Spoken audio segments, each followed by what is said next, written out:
Boa noite, irmãos. A paz do Senhor Jesus. Gostaria de cumprimentar todos que estão aqui presentes, os nossos irmãos que estão nos acompanhando através do culto online. Sejam muito bem-vindos. E nós estamos aqui mais uma vez na nossa quarta Enraizados, com uma série de mensagens que é Construindo Altares. Já foi falado aqui do altar do conserto, do altar da gratidão, e hoje nós vamos falar sobre o altar do compromisso. E quando eu fui estudar esse tema sobre compromisso, eu percebi que esse é um dos mais difíceis dos altares de ser construído. Por que será que é tão difícil ter um compromisso? E eu vi alguns sinônimos da palavra compromisso, e eu quis anotar aqui uns que me chamaram mais atenção. Sinônimo de compromisso: pacto, promessa, acordo, missão, dever, dívida, fidelidade, obediência, aliança. Esses e outros mais que eu encontrei, mas esses, como eu disse, me chamou mais atenção. Comprometer-se com Deus, com sua palavra, com sua obra. Por que será tão difícil assumir um compromisso? Renunciar a algo em favor da obra de Deus. E às vezes são tantas dificuldades criadas por nós mesmos que nos impedem de construir o nosso altar, que nos impede de desfrutar do melhor de Deus para nós. E para não ficar nas minhas palavras, eu quero ler uma parábola com vocês que fala muito sobre a falta de compromisso de alguns, e por eles terem essa falta de compromisso, eles deixaram de desfrutar algo. Vocês podem abrir as suas Bíblias, por favor, no livro de Lucas, capítulo 14, a partir do versículo 16. A palavra de Deus diz assim: Jesus respondeu: certo homem estava preparando um grande banquete e convidou muitas pessoas. Na hora de começar, enviou seu servo para dizer aos que haviam sido convidados: venham, pois tudo está pronto. Mas eles começaram um por um a apresentar desculpas. O primeiro disse: acabei de comprar uma propriedade e preciso ir vê-la. Por favor, desculpe-me. O outro disse: acabei de comprar 5 juntas de bois e estou indo experimentá-las. Por favor, desculpe-me. Ainda o outro disse: acabo de me casar, por isso não posso ir. E o verso 24: eu digo a vocês, nenhum daqueles que foram convidados provará do meu banquete. Amém? Nós vemos nessa parábola um homem que preparou um grande banquete para alguns convidados. E se referindo a convidados, a gente pode entender que eram pessoas do convívio daquele homem. Eram pessoas que ele tinha confiança, porque senão ele não convidava. Você vai convidar qualquer pessoa para participar de um banquete na sua casa, de uma festa? Então, eram pessoas de confiança, do convívio daquele homem. Porém, quando tudo estava pronto, seu servo foi até os convidados e falou: olha, já está tudo pronto, vocês já podem ir. Um a um, começou a inventar desculpas para não estar presente, para não participar daquele banquete. Aí eu fico pensando, como será que aquele homem se sentiu? Ele se esforçou, ele preparou o banquete com tanta dedicação, colocou ali o melhor que ele tinha para servir aquelas pessoas, e de repente eles não foram. E se a gente for parar para analisar cada desculpa que foi dada, são desculpas assim um tanto esfarrapadas. Não é nada tão sério que poderia impedir aquelas pessoas de estar lá. Um deles mesmo disse: acabei de me casar. Ué, acabou de se casar? Leva sua esposa também para o banquete, não é verdade? Mas isso impediu ele de estar ali presente. E eu imagino que esse homem ele deve ter ficado chateado, ele deve ter ficado indignado com aquilo. E nós podemos constatar a indignação dele no versículo 24, onde ele fala: digo a vocês, nenhum daqueles que foram convidados provará do meu banquete. Ele afirmou, nenhum participará. E aqueles convidados perderam a chance de provar de um banquete, de um bom banquete, pela falta de compromisso. E nós podemos assemelhar este homem a Jesus. Jesus, ele todos os dias, ele prepara um banquete para nós. Ele nos oferece, ele nos convida a participar do banquete que é a obra dele. E muitas vezes nós fazemos como aqueles convidados. Nós inventamos desculpas e não vamos. Nós inventamos desculpas e deixamos de participar do banquete que Jesus tem para nós. E eu anotei aqui algumas das desculpas que talvez alguns de vocês já disseram, e até mesmo eu já disse. E as desculpas são essas, ó. Hoje não vai dar. Deixa para outro dia. Ainda não estou pronto. Não sou capaz. Sou muito jovem ou muito velho. Eu tenho que trabalhar. Tenho negócios a resolver. Tô doente. Não tenho condições. E o que a gente mais ouve falar: não tenho tempo. São essas as desculpas, entre outras, desculpas esfarrapadas que temos e para não se comprometer com o reino do Senhor, com a obra do Senhor. Tantas barreiras e impedimentos impostos por nós mesmos que nos atrapalham na construção do nosso altar do compromisso. E assim como aquele homem da parábola se sentiu mal, indignado, triste, como será que Jesus se sente quando ele tem um banquete para você, quando ele te chama, quando ele convida e você rejeita o convite que ele te faz? E daí eu pergunto para você: será que existe algo na vida de um cristão que seja mais importante do que se comprometer com o reino de Deus, com a obra dele, com a sua palavra? Não. Talvez alguns possam dizer não, mas tem os que falam sim. Talvez eles não respondam sim, tem sim, mas dando esses tipos de desculpas, eles estão dizendo que na vida deles tem algo mais importante do que o compromisso com a obra de Deus. Muitos pensam que por participar dos cultos, eu não falto um culto. Todo domingo, toda quarta, eu estou lá no culto presente. Eu estou lá, eu louvo a Deus, eu adoro a Deus. Eu sou batizado, eu sou fiel com os meus dízimos, com as minhas ofertas. E a pessoa, o cristão, acha que isso é o suficiente. Claro que isso é muito bom, mas não é o suficiente. Você pode fazer tudo isso, mas como que está o seu altar do compromisso? Você já começou a construção? Ou as obras estão paradas? Talvez você começou, mas por algum motivo, por alguma desculpa, essa construção parou. Será que está faltando algum material? Está faltando um tijolinho? Está faltando cimento? O que está faltando para que as obras sejam concluídas? Será que está faltando uma entrega maior? Será que está faltando uma renúncia? A Bíblia nos diz em Lucas 9:23: se alguém quiser acompanhar-me, negue-se a si mesmo, tome diariamente a sua cruz e siga-me. Frequentar os cultos, batizar, não quer dizer que você está seguindo a Cristo. Porque segui-lo é se comprometer com Ele. Negar-se, comprometer-se e segui-lo.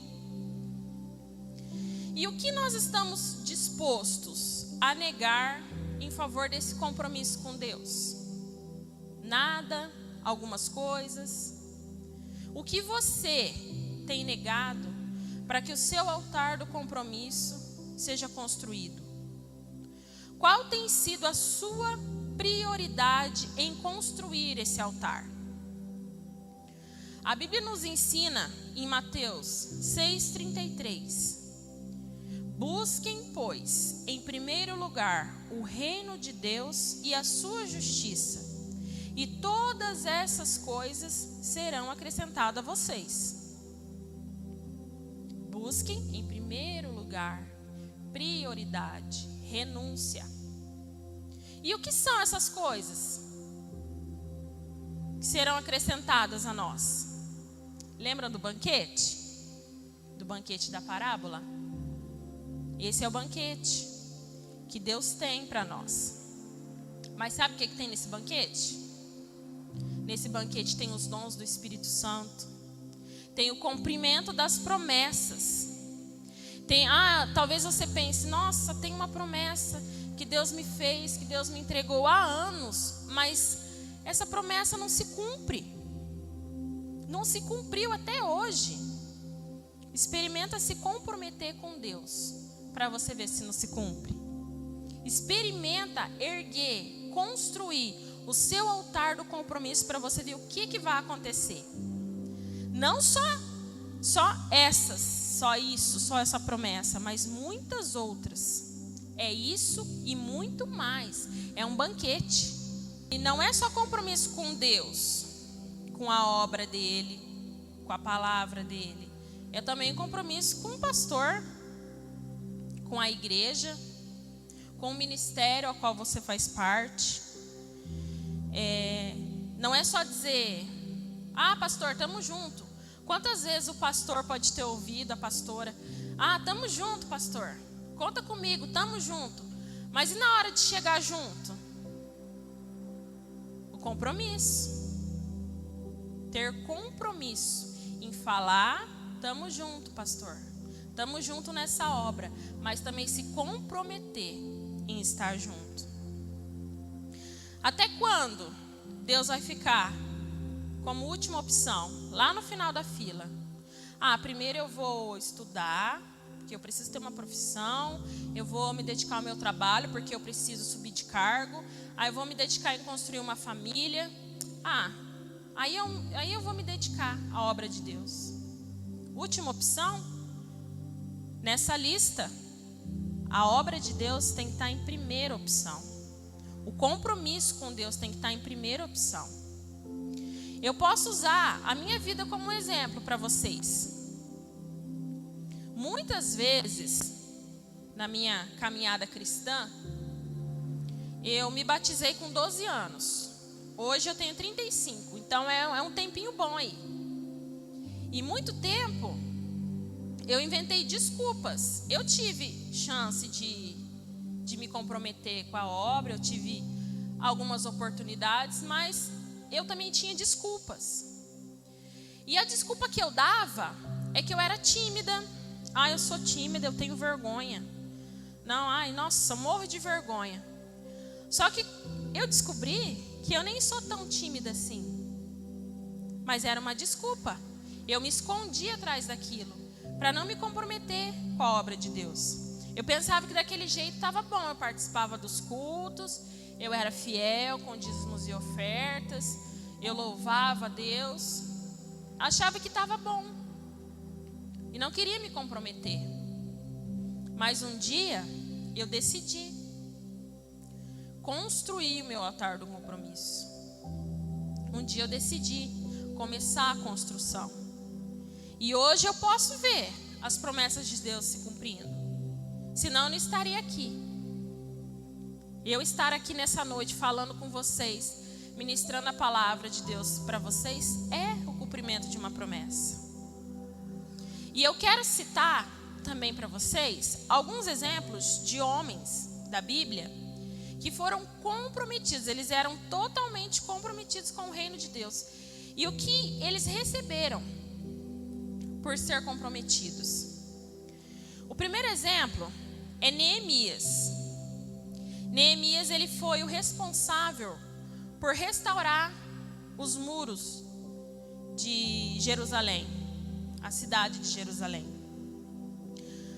E Neemias, ele era o copeiro do rei. rei Artaxerxes. E naquela época, ser copeiro do rei era um cargo de muita importância. Ele fazia parte da realeza. E quando ele soube que os muros de Jerusalém tinham caído, que tinham destruído os muros de Jerusalém, ele prontamente se colocou à disposição. Ele se comprometeu com Deus para construir. E ele renunciou o cargo que ele tinha de tanta importância e foi para Jerusalém. E com a permissão do rei. Ele não foi fugido, foi com a permissão do rei. E ainda o rei enviou pessoas para ajudá-lo. E quando ele começou a construção, ele conseguiu, com a ajuda de outras pessoas, ele foi nomeado governador de Jerusalém. Ele se comprometeu, ele renunciou e participou do banquete. Governador de Jerusalém. Nós podemos falar também sobre Abraão. Abraão, ele é um exemplo de construção de altares. Só que um altar que me chamou bastante atenção foi o altar do compromisso que Abraão construiu também. Deus pediu para ele que ele sacrificasse o único filho dele, Isaac. Era o único filho. E Deus pediu esse sacrifício a ele. E ele nem pensou duas vezes. Imagina, o único filho, eu fico imaginando. O Felipe, meu único filho, Deus pediu ele em sacrifício. E foi isso que aconteceu com Abraão. E Abraão não pensou duas vezes. Ele tomou Isaac pela mão, foi, construiu o altar, colocou Isaac lá em cima. Só que na hora, Deus impediu que ele concluísse o sacrifício. E naquela mesma hora, Deus vendo como ele era comprometido a ponto de renunciar à vida do filho, de sacrificar a vida do filho, do único filho, Deus lançou uma promessa sobre a vida de Abraão. Deus falou que a descendência dele seria tão numerosa como as estrelas do céu e as areias das praias. E por meio dela, todos os povos da terra seriam abençoados. Ele participou do banquete, compromisso, altar do compromisso. E Davi, nós podemos falar de Davi também. Davi, quando ele foi ungido o rei de Israel, ele era muito jovem ainda, mas ele já era muito comprometido com o reino de Deus. Ele era jovem, mas ele estava comprometido com o reino de Deus. Ele foi ungido rei de Israel e foi ele o único homem que teve coragem de enfrentar o gigante e derrotar o gigante. E entre outras vitórias que ele teve nas batalhas, todas as batalhas, ele obteve vitória. Compromisso, comprometimento com o reino de Deus, com a obra de Deus. Participou do banquete. Todos esses homens, entre outros que tem na Bíblia, mas todos eles participaram do banquete. Porque teve um compromisso, teve renúncia, teve obediência, fidelidade. E o último e mais importante modelo a ser seguido, exemplo do comprometimento, é o nosso Senhor Jesus. Quer exemplo mais fiel que esse? Jesus, ele foi comprometido até o fim com a sua missão, com o seu chamado, com o evangelho, com o reino de Deus. Ele se doou por inteiro, negando a si mesmo, entregando sua própria vida como um sacrifício vivo, para que nós estivéssemos aqui hoje. E onde ele está? Ele está ao lado de Deus na glória, e é digno de todo louvor e honra. Mas ele teve compromisso. Para ter compromisso, nós temos que ser um imitador de Cristo. Uma pessoa, quando ela não tem compromisso, ela dá mau testemunho. ela não é reconhecida como um cristão, como uma pessoa cristã, porque ela não tem compromisso. Uma pessoa, quando ela não tem compromisso, ela abandona o barco na primeira dificuldade. Primeira dificuldade que ela teve ali, para mim não dá. Ela abandona. Uma pessoa, quando não tem compromisso, ela vive o raso. Ela não se desenvolve. Quer mergulhar? Quer avançar? Altar do compromisso. O reino de Deus, ele não é para pessoas descompromissadas, porque o dono do reino é totalmente comprometido. O compromisso começa no nosso coração, e o nosso coração é um altar. Jesus nos fala através da sua palavra em Mateus 6:21. Porque onde estiver o seu tesouro, aí estará também o seu coração. Se olharmos para o reino de Deus como um tesouro, então nosso coração estará nele. E assim nós vamos nos comprometer com ele. E para encerrar, eu quero deixar uma pergunta. Seu coração queima pelas coisas de Deus? Pelo reino de Deus? Pela obra de Deus? Então construa hoje o altar do compromisso e desfrute do banquete que Deus tem para você. Amém, irmãos? Comece hoje. Talvez você já tenha começado e parou, ou então você não começou ainda. Eu te convido nessa noite a tomar a decisão de começar essa construção. Compromisso com Deus, com a obra de Deus, com o reino dele, com o pastor, com a igreja, com os ministérios. Construa o seu altar do compromisso. Amém? Feche seus olhos. Eu quero fazer uma oração com vocês. Amém? Senhor meu Deus, estamos aqui diante da tua palavra que foi ministrada, Senhor. E que o Senhor possa, Pai, plantar no coração de cada um essa palavra, meu Deus. Que o Senhor possa, Deus, fazê-los entender a importância de construir o altar do compromisso, Pai. Senhor, todo impedimento, tudo aquilo, Pai, que tenta nos impedir de avançar na tua obra, de sermos comprometidos com a tua obra, Pai, seja lançado fora, seja repreendido nesta noite, em nome de Jesus, ó Deus. Senhor, visita o coração de cada um e faz, Senhor, a tua obra na vida de cada um, em nome de Jesus, amém.